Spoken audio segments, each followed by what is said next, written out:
Hi, hello, welcome to another Saturday video. This week, I think I would like to share with you my July TBR, and the only reason I say think is because I'm a little hesitant about what I have going on this month. By going on, I mean what I want to read for my TBR. July is finally summer, we are almost done with school. I know that I will have a little bit more time to do some more reading because my life will not be consumed with hybrid teaching. However, there are some books that I think I'm going to try to get through this month that I've been putting off and putting off and putting off, and I'm already hesitating about reading them, but I know I need to read them because they're for the Pop Sugar Reading Challenge. Let me clarify. I don't need to read them.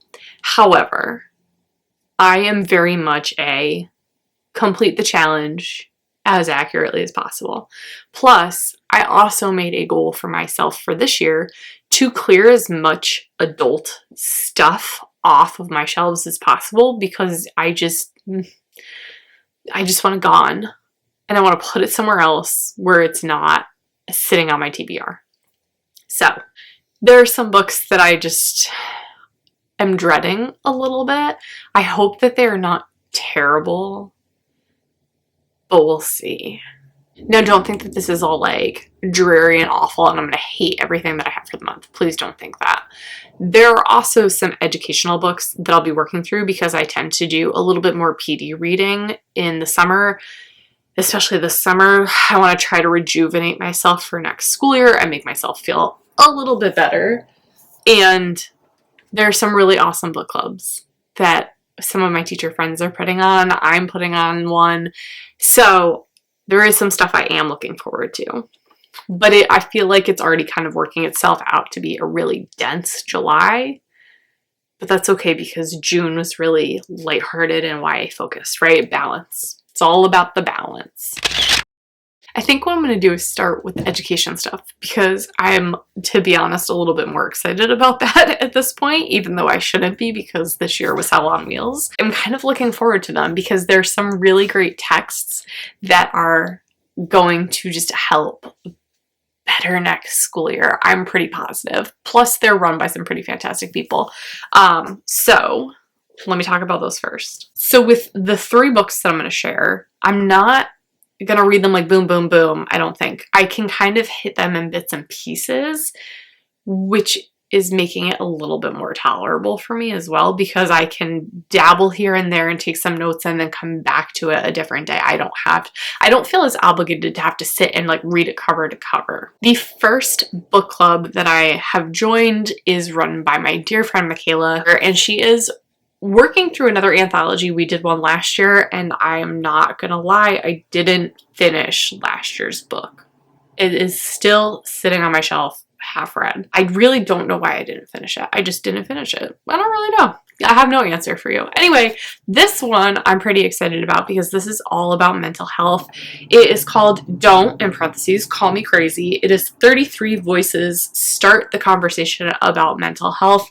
It is edited by Kelly Jensen. I don't know who that is, but there is like a plethora of authors listed on the cover and not even just authors, like some kind of big names, right? So like Kristen Bell is one, Libba Bright, love her, V.E. Schwab, Adam Silvera. So there are some like pretty high names on there. I actually don't really recognize a ton of them, but that makes me even a little bit more excited for it because sometimes I see these big names, if it's like a huge plethora of them, and then I get so worked up, like I want so much out of it, and then I don't know. Sometimes I'm disappointed by anthologies.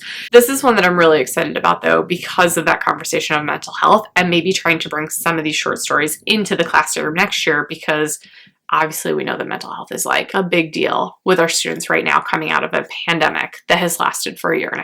So looking forward to this one. Amber and Molly are running their own book club, and this is Liz Kleinrock's new book. It is Start Here, Start Now, A Guide to Anti-bias and anti-racist work in your school community. This is one actually that my school, I am on a committee for anti-racism, equity, and inclusion, and this is one we've actually talked about doing a book study this upcoming year, so kind of having a head start on this text will be really awesome. I think that this is going to also help drive some of our own work within our school community with our students. And then I decided I was going to lead a book club this summer, and we're actually going to do 2 books, but I'm only going to talk about one today. Our July focus is all about grading for equity, what it is, why it matters, and how it can transform schools and classrooms. And this is by Joe Feldman, and he really goes into the history of grading practices, and then in like the 3rd part goes through all the different strategies of how you can make grading more equitable within your classroom and for your students, and really kind of opening up that conversation. And I think that this is really important post-pandemic too. I mean, we saw so much stuff happen of really looking critically at why are we doing things a certain way? Why have we always done them a certain way? And what can we do to change that and better our practices for our students to actually like have it make sense? Because grades irritate me beyond all belief. I'm so hot and cold about them. Honestly, if I could just like pass all kids, if they could show me the knowledge that they've like really worked hard and learned something, I would just pass them on, because grades are really pointless. So this is our July read. I say I'm leading it, but I'm not really leading it. It is a open dialogue and conversations for teachers to examine their own practices and whether they're equitable or not, and if they're not, providing strategies to improve their practices for their students and their classes. All right, on to the stuff that I'm not entirely excited about, but here we go. Some of these books cover the Pop Sugar Reading Challenge prompts, so I need to like figure out which ones are for which, because I wrote them down forever ago and I don't remember what they're supposed to be for, so hold please. I was not prepared for this. Okay, up first is going to cover prompt number 7, which is a book where the main character works at your current or dream job. And I'm not sure why I put this down, because I don't really remember what the main character does. I think they are a writer. But the book is going to be Commonwealth by Ann Patchett. Okay, yeah, so I wouldn't say that this is the main character, but one of the characters is some kind of legendary author, and the protagonist begins this affair with him, and she starts telling him all about her childhood.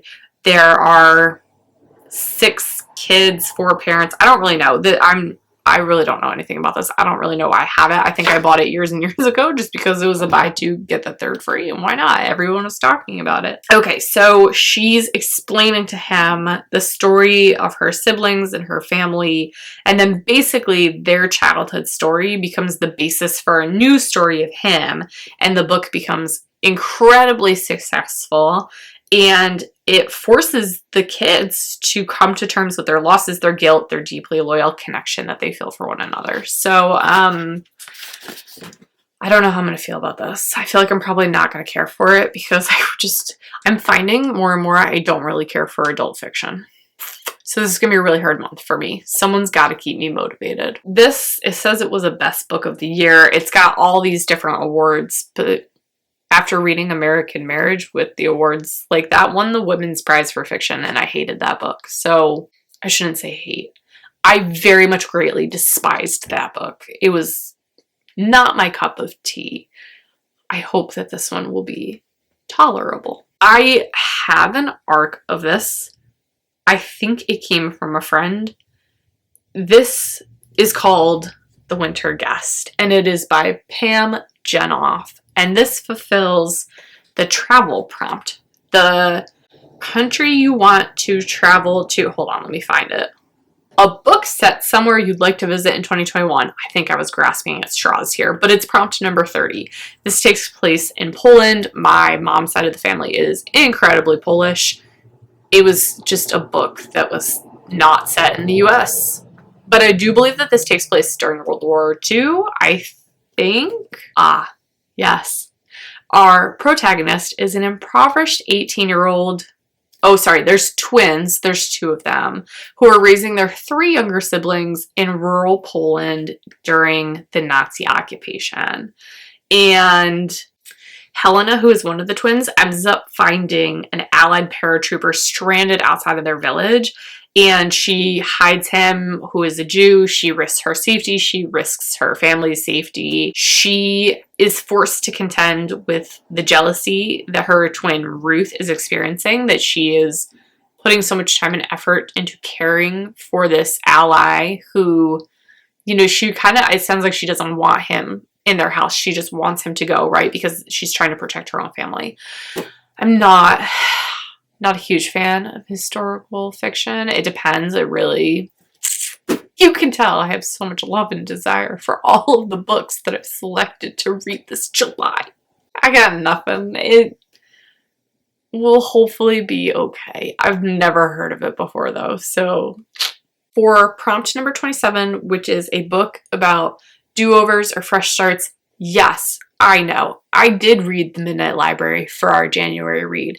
However, I read it in December because I had to come up with discussion questions. So for me, I feel like I can't count that. It's okay. It's fine. So instead, I have heard numerous good things about the Death of Vivek Oji, and I'm going to keep my fingers crossed that it is just as delightful as everyone has said that it is. This is the same author as the book Pet that I've talked about in, I think, the last two videos. I have not read it yet, but now I own two of her books. So and she also has another book called Freshwater that I don't know about, but there's been a lot in the news about Akwaeke Emeze recently, just about her passion for writing and about who she is as an author and what she's trying to bring to the publishing world. I do remember that I talked about this, I think, during the Pop Sugar reading video challenge, but that's the last time I read the summary of it. So I remember that it takes place in Nigeria.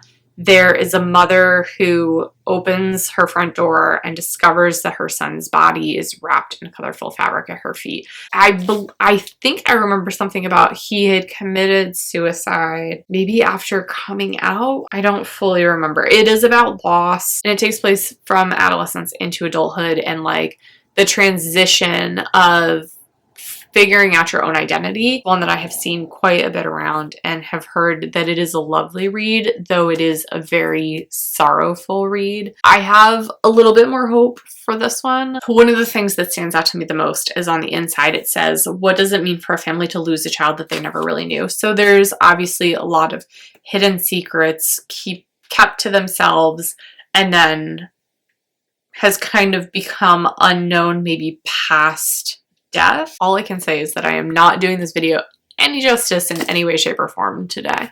You're so welcome. Okay, and then for prompt number 10, which is a bestseller from the 1990s, I have Under the Tuscan Sun by Frances Mays, for whatever reason, in my possession. And I've never seen the movie, I don't think. I've never read this book, but for whatever reason, I have it here. I feel like this is a book that came from my bridal shower because my mom did a whole literary theme. Every table had book stacks and stuff like that, and she had found a whole bunch of thrifted books.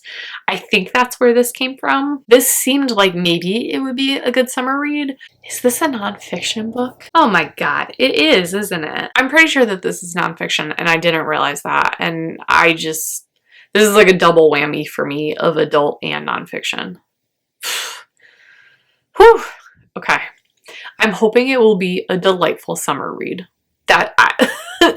Basically, the author, who is a widely published poet, also a gourmet cook, and a travel writer. She got a lot going on. She buys and restores an abandoned villa, brings the reader along as she discovers the beauty and simplicity of life in Italy. That's not real. That's not what I was expecting at all. So then this was a movie though, right? Was this a movie? Oh my god, I don't even know. Wait, okay, so it is a movie. But is the book... Oh my god, okay. Let's find out about the book now. It's a memoir. It's a 1996 memoir. Okay, so it was a memoir turned into a romance drama movie in 2003, starring Diane Lane and Sandra Oh. If nothing else, I can read this and then watch the movie. My summer is going to be an interesting reading summer. Last, but certainly not least of all of the books that I have chosen, this one is going to fulfill, where is it? Prompt number 45, the book that has been on your TBR for the longest amount of time. And I don't know why I have this book. And I think I was interested in this topic at one point in time. And I don't know that I really am anymore. But like there was kind of a whole like presidential biography thing. Like I made it through the Hamilton biography and was like, I need to have them for Jefferson, I need to have one for Washington, and of course, for whatever reason, I needed to pick one up about Teddy. So here I have it. It has been on my shelf for probably 5 years. And it's massive. It's a gigantic book. Oh my God, this book is, hold on, where are the notes? How long is this sucker? This is almost 800 pages long. Thank God it's not as like long as the Hamilton biography was, because that sucker took me a year to read. But there's also a lot of pictures in it, which that's helpful.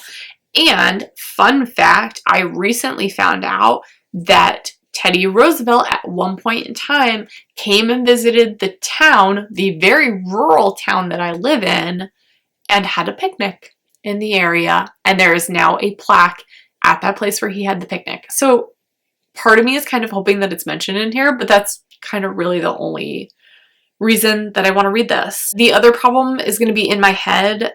All I'm going to see is Robin Williams while reading this. I don't know that I really have to give you a description of this. It's about Teddy Roosevelt and his life. That is the book. That's the whole book. Honestly, what I think I'm gonna have to do to keep myself motivated is do like a reading vlog throughout the month of how painful this experience is going to be for me. So that way you can watch me struggle through nonfiction and adult fiction, because apparently I just want to torture myself this summer. But you know I'm gonna throw some like YA and middle grade stuff in there too, because I'm not gonna be able to do all of them in a row. Plus on top of 3 education books, like, oh, there's no way. There's no way. No way. This concludes my painful July plans. Chances that I'll stick to this, 25%. Like, I don't know. So if you want to place your bets now on how close I stick to this, please feel free, because I'm kind of at the point where these are definitely going to happen. The rest of them are a big maybe.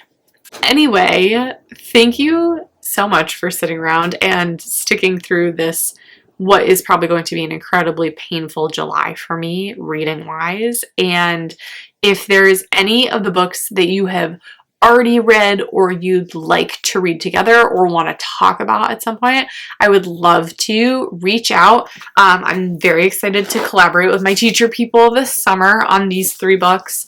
But for the adult reads, if you want to help make this a significantly less painful process for me, I would greatly appreciate it. That is, unfortunately, fortunately for you, that's all that I have for this Saturday.